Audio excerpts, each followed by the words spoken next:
이 시간 우리에게 주시는 하나님의 말씀은 에베소서 4장 17절에서 24절까지 말씀입니다.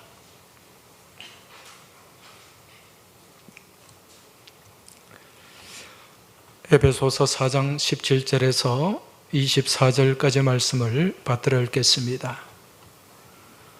그러므로 내가 이것을 말하며 주 안에서 증언하노니 이제부터 너희는 이방인이 그 마음에 허망한 것으로 행함같이 행하지 말라. 그들의 총명이 어두워지고 그들 가운데 있는 무지함과 그들의 마음이 굳어짐으로 말미암아 하나님의 생명에서 떠나 있도다. 그들이 감각 없는 자가 되어 자신을 방탕에 방임하여 모든 더러운 것을 욕심으로 행하되 오직 너희는 그리스도를 그같이 배우지 아니하였느니라. 진리가 예수 안에 있는 것 같이 너희가 참으로 그에게서 듣고 또한 그 안에서 가르침을 받았을진데 너희는 유혹의 욕심을 따라 썩어져가는 구습을 따르는 옛 사람을 벗어버리고 오직 너희의 심령이 새롭게 되어 하나님을 따라 의와 진리의 거룩함으로 지으심을 받은 새 사람을 입으라. 아멘. 오늘 이 폭우가 쏟아지는 가운데 또 주님의 날을 맞이해서 주님의 전을 사모하고 말씀을 사모하는 가운데 이 자리에 모인 우리 모든 믿음의 교우들, 심령 가운데, 삶의 자리 가운데, 가정과 일터 가운데 하나님의 놀라운 은혜와 역사가 함께 하시길 주의 이름으로 축원합니다. 지금 이 시간 여러분의 오른손을 들어서 가슴 윗부분, 가슴 윗부분을 한번 대보시기 바랍니다. 중앙에서 약간 왼쪽으로 무엇이 느껴지십니까? 무엇이 느껴지십니까? 심장 박동이 느껴지십니까? 그럼 손을 내리시기 바랍니다. 지금 우리의 몸에 심장이 뛰고 있습니다. 한 300g 되는 이 심장이 1분에 70에서 80회 정도 뜀으로 인해서 지금 여러분이 이 자리에 나와 계실 수 있는 줄 믿습니다. 근데 여러분, 우리 이 심장이 어떻게 뛸까요? 혹시 마음속으로 오늘은 심장을 좀 안정되게 내가 심박수를 한 70번 정도 좀 천천히 뛰어야 되겠다, 그렇게 생각하고 심장 박동을 조절하시는 분이 있습니까? 아니면 이건 좀 느린 것 같아, 이 몸의 피의 공급을 좀 원활하게 위해서 한 80번 정도, 85번 정도 뛰게 해야 되겠다, 이런 생각으로 심장 박동을 컨트롤하는 분이 있냐는 것입니다. 아마 한 분도 안 계실 거예요. 심장은 어떻게 뛰고 있습니까? 저절로? 우리 심장이 저절로 뛰는 게 아니에요. 이 심장은요, 이 심장 근육이 있는데 그 근육에 전기 자극이 주어질 때 심장이 뛰게 됩니다. 우리 몸에는 이러한 전기 자극을 생성하는 자극 생성 조직이 우리 심장에 있어요. 그래서 그 전기 자극이 발생되면은 전도기관을 통해서 심장 근육에 전기를 팍팍 쏘아줄 때, 자극을 해줄 때, 그때 심장 근육이 뛰게 되는 겁니다. 그런데 이 심장 근육에 전기 자극이 제대로 주어지지 않으면 문제가 생기는 거죠. 전기 자극이 주어졌는데도 반응이 제대로 안 되면 문제가 생기는 거죠. 이걸 뭐라고 얘기합니까? 부정맥이다, 그렇게 얘기합니다. 이 부정맥이 심해지면은 결국 위험한 상황까지 가게 된다는 것입니다. 여러분, 우리가 자주 쓰는 말 가운데 자극이라는 말이 있어요. 자극. 이 자극이라는 말 한자로 쓰면 어떻게 쓸까요? 한번 띄워주시기 바랍니다. 저게 자극이에요. 여러분, 저 자자가 무슨 자자입니까? 그렇죠. 찌를 자자죠. 찌른다는 거예요. 극자는 무슨 한자입니까? 창이에요. 창. 창극자입니다. 그러니까 자극한다. 그러면 어떤 의미가 있죠? 창으로 찌른다. 이게 자극이에요. 혹시 자극을 좋아하는 분이 있습니까? 자극받기를 좋아하는 분? 별로 없을 거예요. 몸이든 마음이든 자극을 받게 되면 불편해집니다. 그래서 자극을 좋아하는 사람은 별로 없어요. 누가 자꾸 옆에서 건드리면 자꾸 자극하지 마라 그러죠. 예. 그런데 사람이 생명을 건강하게 유지하려면 이 자극이 반드시 필요합니다. 앞서 말씀드린 것처럼 심장이 건강하게 박동하려면 전기 자극에 반응을 해야 돼요. 이 전기 자극에 무감각해지면 문제가 생기는 거예요. 여러분, 이러한 자극은 우리 뇌도 마찬가지입니다. 뇌도 계속 자극이 주어져야 돼요. 그래야만 이 뇌세포가 퇴화하거나 또 죽지 않게 된다고 합니다. 여러분, 사람이 나이가 들면 이 자연스레 찾아오는 질환들이 많은데 그 중에 하나가 알츠하이머입니다. 이 알츠하이머는 다르게 치매라고도 하죠. 여러분, 이 알츠하이머 질병이 왜 생겨날까요? 여러 가지 원인이 있습니다. 많게는 유전적인 원인도 있고요. 혈액순환도 원인이 되고, 당뇨병도 원인이 되고, 또 치주질환도 원인이 돼요. 그 중에 하나, 뇌에 자극이 줄어들게 되면 알츠하이머가 찾아온다는 거죠.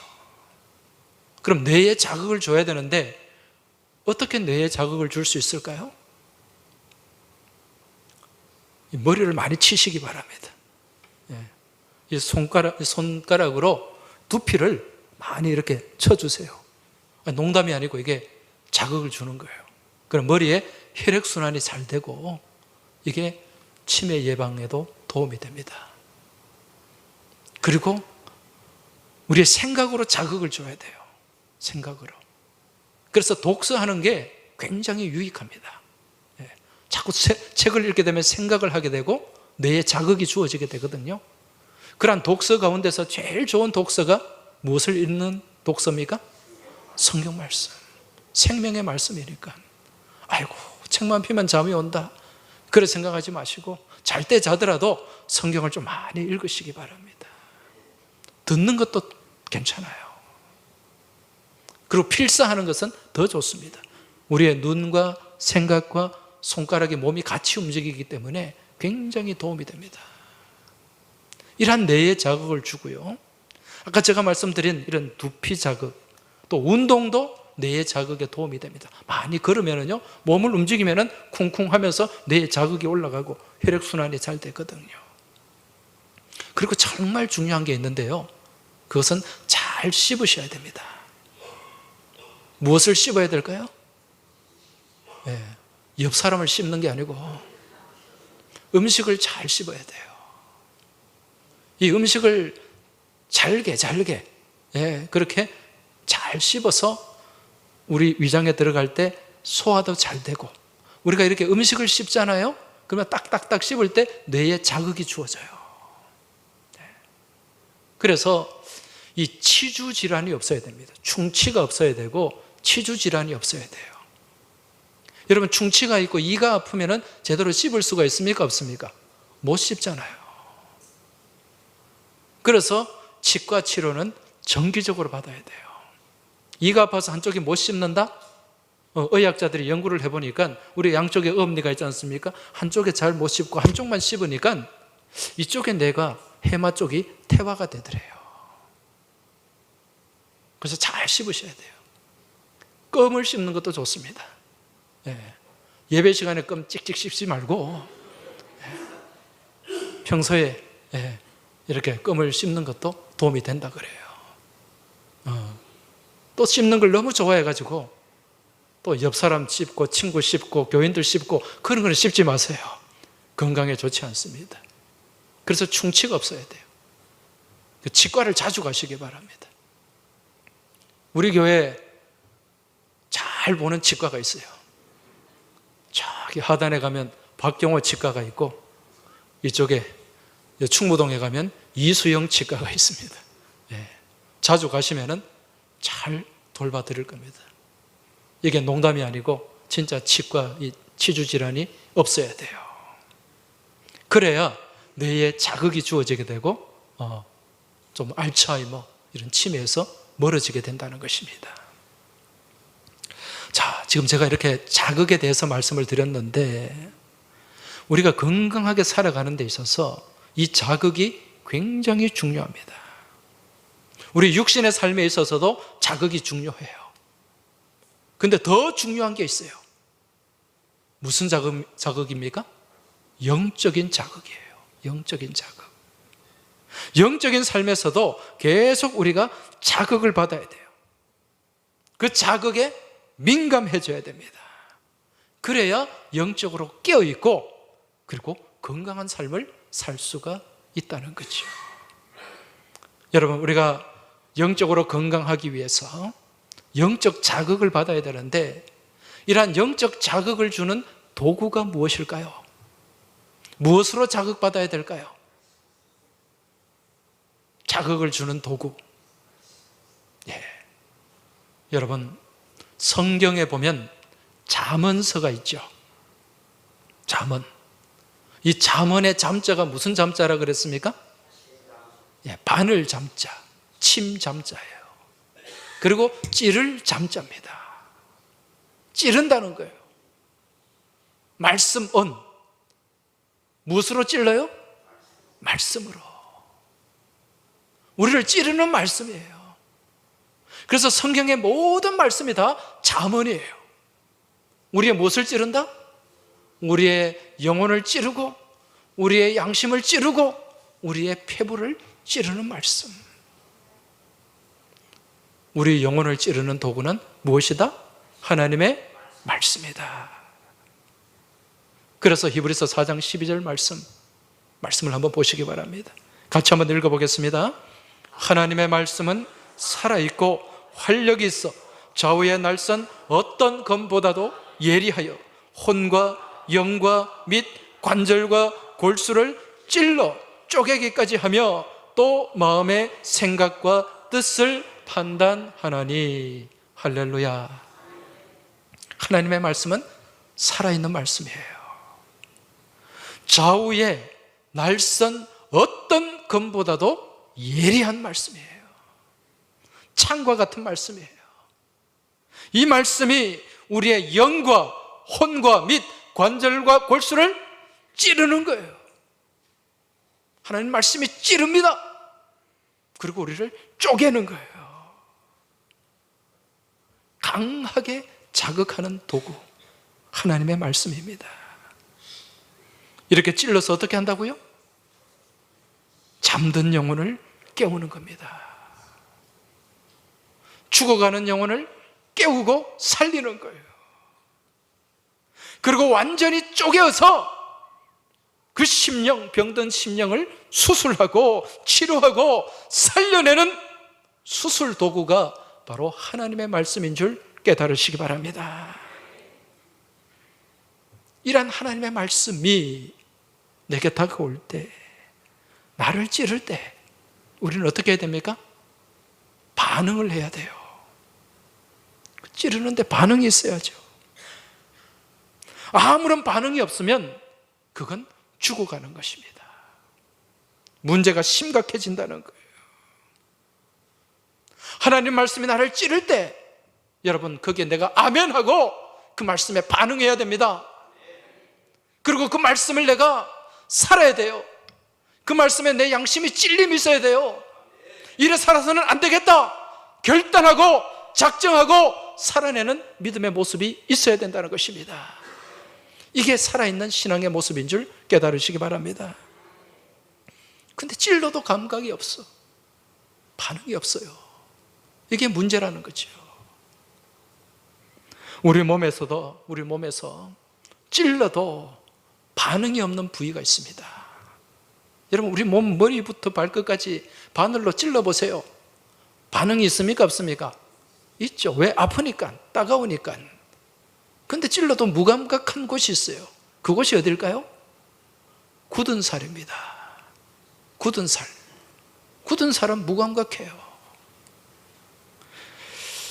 우리 몸에 굳은 살이 박혀버리면 감각이 둔해지고 문제가 생겨요.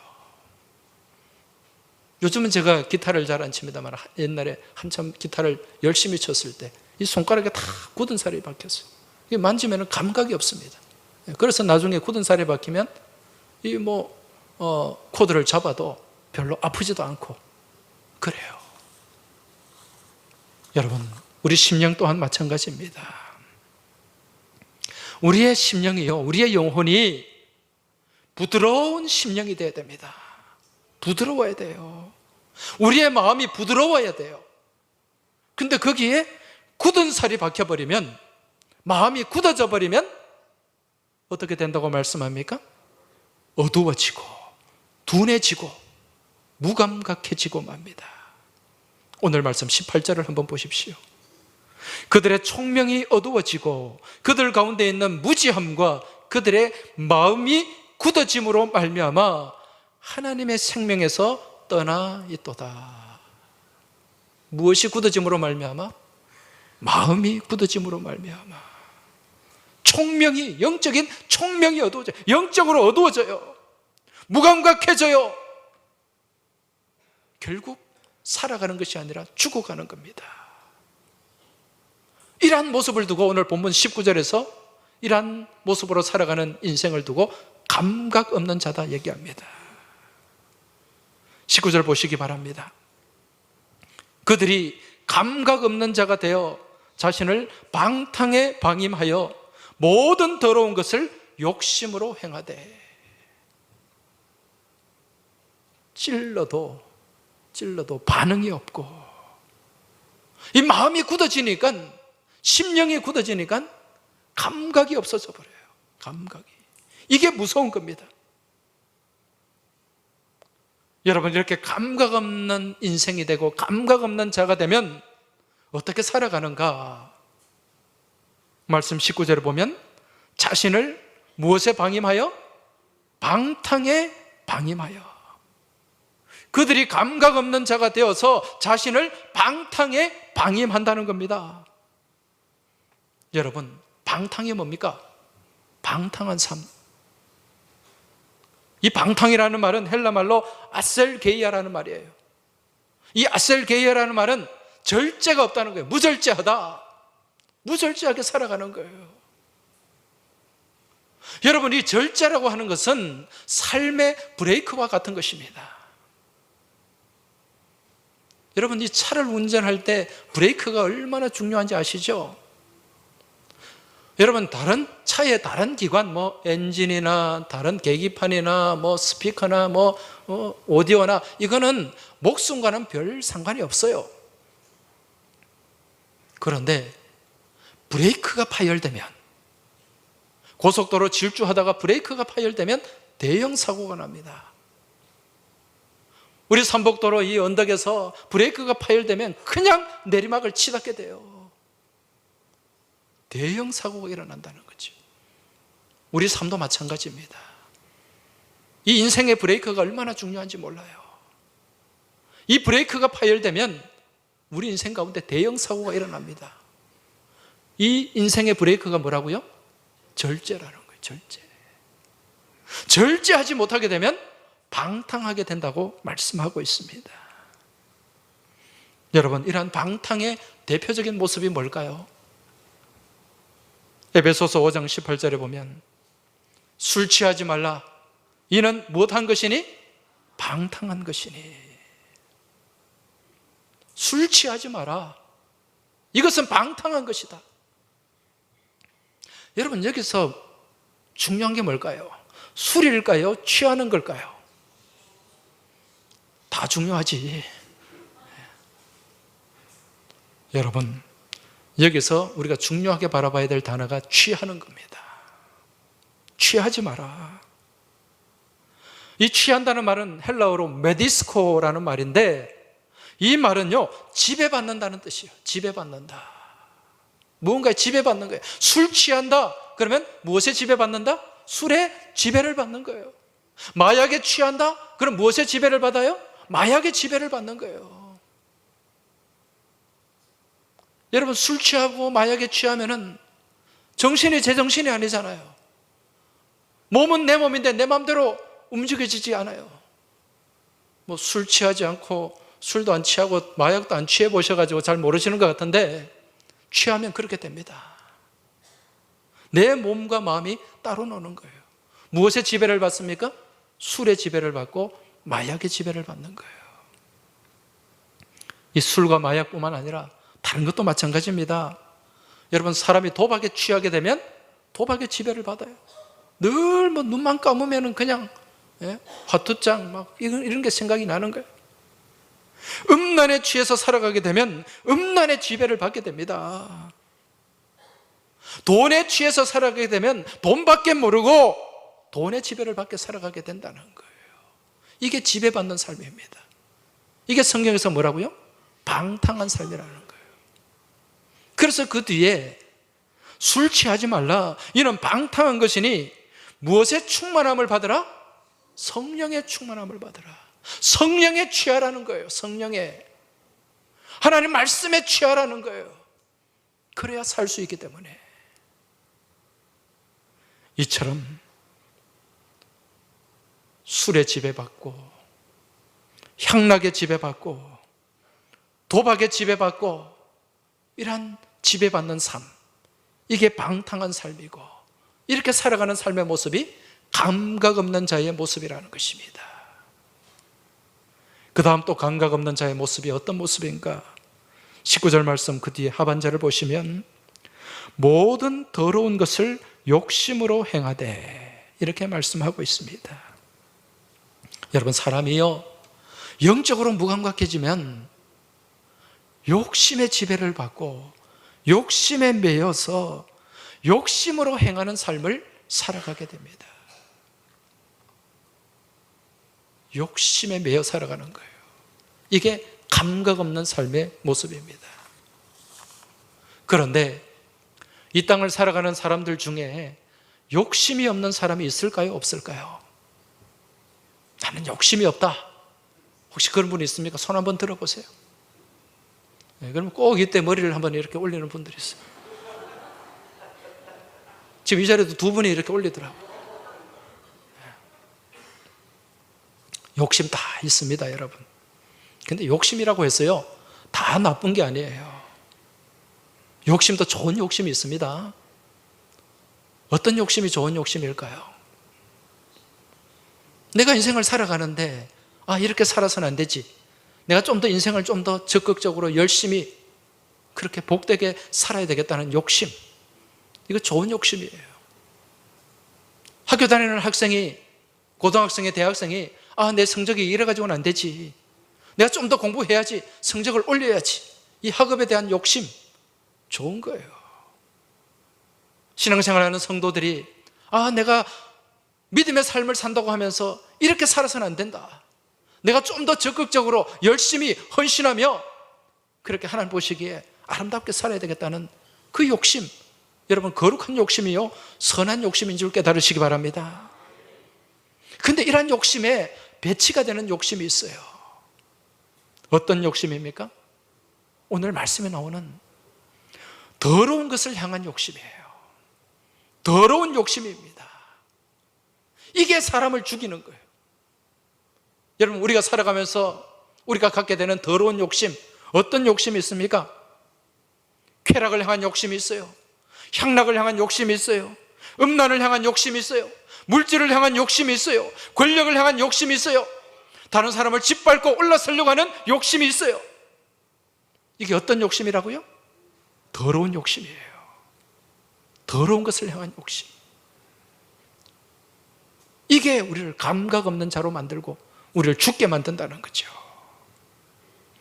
여러분, 우리 인생을 죽음에 이르게 하는 가장 무서운 것이 있습니다.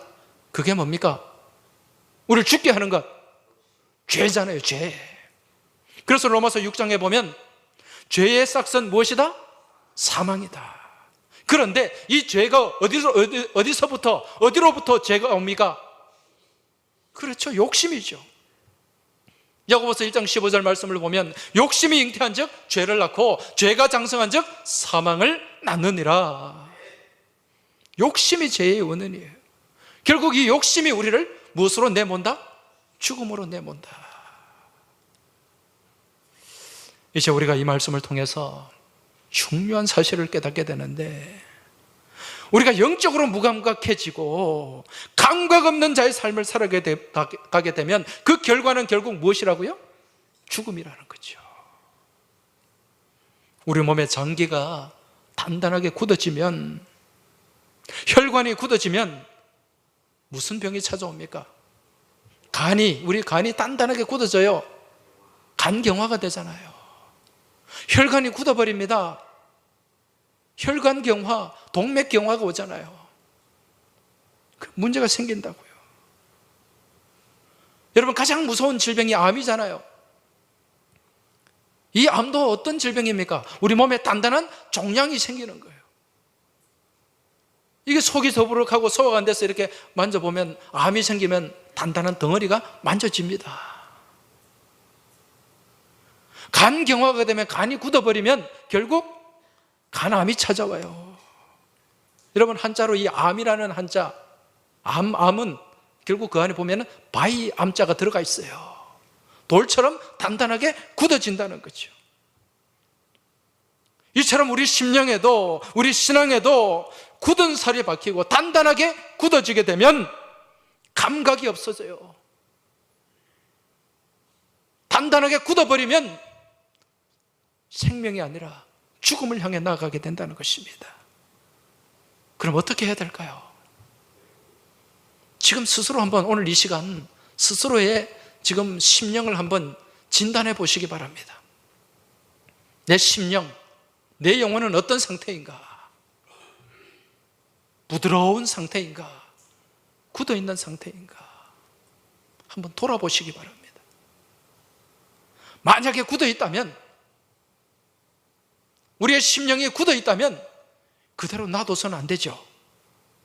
어떻게 해야 될까요? 에스겔 36장 26절 한번 보시기 바랍니다. 같이 한번 읽어보겠습니다. 또 새 영을 너희 속에 두고 새 마음을 너희에게 주되 너희 육신에서 굳은 마음을 제거하고 부드러운 마음을 줄 것이며. 할렐루야. 지금 이 말씀은요, 에스겔 선지자를 통해서 하나님이 이스라엘 백성들에게 주시는 말씀이에요. 지금 이 이스라엘 백성들이 마음이 단단하게 굳어 있어요. 돌같이 굳어 있어요. 그렇게 나아가면 결국 죽을 수밖에 없습니다. 다시금 하나님께로 돌아와서 하나님의 은혜의 장중에 머물게 될 때, 성령께서 그 가운데 역사하실 때 그 단단하게 굳은 마음이 제거되고 어떤 마음으로? 부드러운 마음으로. 그 마음을 가질 때, 그 심령을 가질 때 살 수 있기 때문에. 지금 이스라엘 백성들, 이 36장인데요, 에스겔 37장에 가면 마른 뼈 환상이 나와요. 말라 비틀어져서 죽은 그 심령들 하나님이 살려내시겠다는 거예요. 무엇이 임할 때? 성령께서 임재하실 때 새 영을 너희에게 부어주노라. 새 영을 너희 속에 두고 새 마음을 너희에게 주되. 성령, 여기서 새 영은 성령을 말씀하시는 거예요. 여러분, 성령이 우리 가운데 임재하시고 성령이 우리 안에서 역사하실 때 우리의 단단하게 굳은 마음이 제거되고 부드러운 마음으로 바뀌게 될 줄 믿습니다. 심령에 새롭게 되는 놀라운 변화, 놀라운 역사가 성령의 은혜 가운데, 성령의 만져주심 가운데 나타나게 된다는 거예요. 여기서 굳은 마음은 레브 에벤, 에벤이 뭡니까? 에벤에셀, 돌이라는 뜻이에요. 돌 같은 마음, 단단하게 굳은 마음, 그 마음을 부드러운 마음, 어린아이의 속살 같은 마음으로 그렇게 바꾸어 주시겠다는 겁니다. 암덩어리처럼 이미 굳어서 죽어가는 마음, 죽은 마음을 하나님께서 다시 살려주시겠다는 거예요. 누가 임재할 때? 성령께서 임재하실 때, 성령께서 역사하시고 성령께서 만져주실 때. 사랑하는 교회 여러분, 지금 오늘 이 예배 자리에 우리 주님의 성령께서 임재하심을 믿으십니까? 성령께서 역사하심을 믿으십니까? 그럼 성령님을 내 안에 모시기 바랍니다. 내 삶의 주인으로 모시기 바랍니다. 마음을 열고 주님을 맞으시기 바랍니다. 그리고 주님 앞에 내 더러운 것을 다 내어놓으시기 바랍니다. 성령님의 임재와 역사 앞에서 내 안에 더럽고 추하고 냄새나는 옛사람의 모습을 다 벗어버리시기 바랍니다. 오늘 말씀 22절 보시기 바랍니다. 너희는 유혹의 욕심을 따라 썩어져가는 구습을 따르는 옛사람을 벗어버리고, 할렐루야, 구습을 따르는 냄새나고 추하고 더러운 그러한 악한 모습들 주님 앞에 다 벗어놓으시기 바랍니다. 그럼 우리가 무엇을 입어야 됩니까? 하나님을 따라 의와 진리의 거룩함으로 지으심을 받은 새 사람을 입어야 되는 줄 믿습니다. 새 사람을 입으시기 바랍니다. 성령의 은혜 안에서 여러분, 우리가 성령님을 믿고 주님을 신뢰하고 주님 말씀을 붙잡고 믿음으로 나아갈 때 성령께서 내 안에 역사하시는 줄 믿으시기 바랍니다. 성령께서 내 안에 충만하게 역사할 때 내 안에 굳은 마음을 제거하여 주시고 부드러운 마음으로 바꾸어 주시고 냄새나고 추하고 더러운 옛사람의 모습을 벗게 하시고 의와 진리의 거룩함으로 지으심을 받은 새 사람을 입게 하실 줄 믿습니다. 이 시간 내 추하고 더러운 모습들, 하나님 영광 가리며 살았던 모습들, 단단하게 굳은 그런 심령의 모습들 주님 앞에 다 내어놓으시기 바랍니다.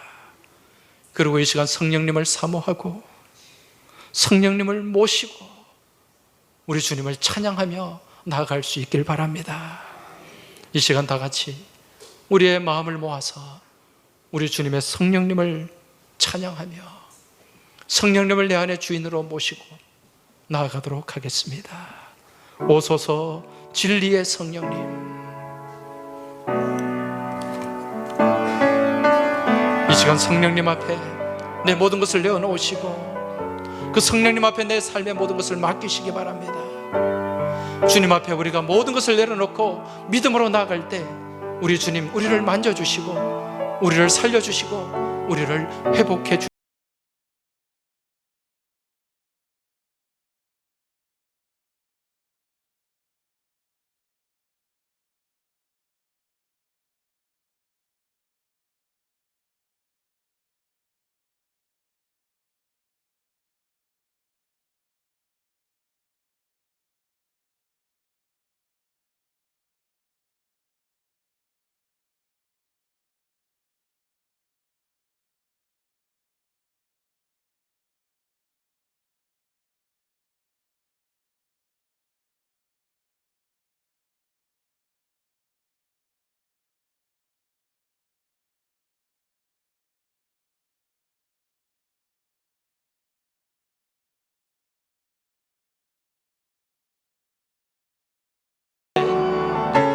이 시간 눈을 감으시기 바랍니다. 눈을 감으시고 내 안에 무감각한 모습, 내 안에서 자극에 민감하지 못한 모습, 하나님 말씀에 전혀 반응하지 못한 모습, 굳은 살과 같은 그 심령들이 제거되고 내 안에 부드러운 주님께서 만들어주시는 어린아이 속살 같은 그러한 심령이 자리 잡기를 소망하며 이 시간 같이 주님 앞에 합심해서 기도드리겠습니다. 살아서 역사하시는 아버지 하나님, 이 시간 저희들 주님 앞에 간절한 마음으로 나아갑니다. 아버지 하나님, 저희들의 굳어버린 심령을 어루만져 주옵소서. 감각 없는 자로 살아가는 저희들의 모습을 불쌍히 여겨 주옵소서. 아버지 하나님, 자극에 민감하게 하여 주옵소서. 말씀 앞에 민감하게 하여 주옵소서. 아버지 하나님, 그 말씀에 달복하고 굴복하며 살아가는 믿음의 삶이 되게 하여 주시옵소서.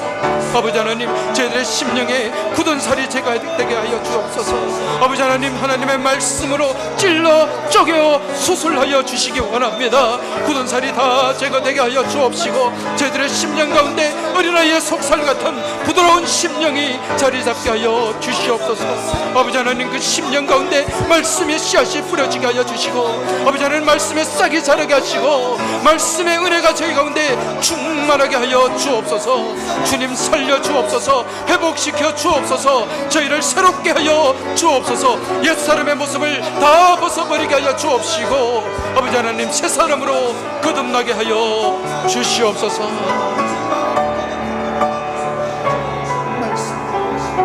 아버지 하나님, 이 시간 저희들이 간절한 마음으로 부르짖습니다.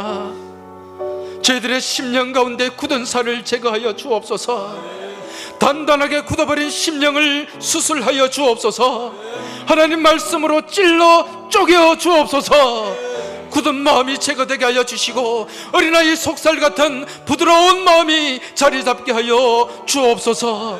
아버지 하나님, 세상의 헛된 것을 바라보며 그 옛사람의 모습을 옛사람의 모습으로 살아왔던 저희들의 모습이 다 떠나가게 하여 주시고, 주님의 말씀과 진리의 성령 안에서 새 사람을 입고 나아가게 하여 주옵소서. 새로워지게 하여 주옵소서. 거듭나게 하여 주옵소서. 이 말씀 붙잡고 이번 한 주간 승리하는 저희 모두가 되게 하여 주시옵소서. 우리 주님 예수 그리스도 이름으로 기도하옵나이다. 아멘.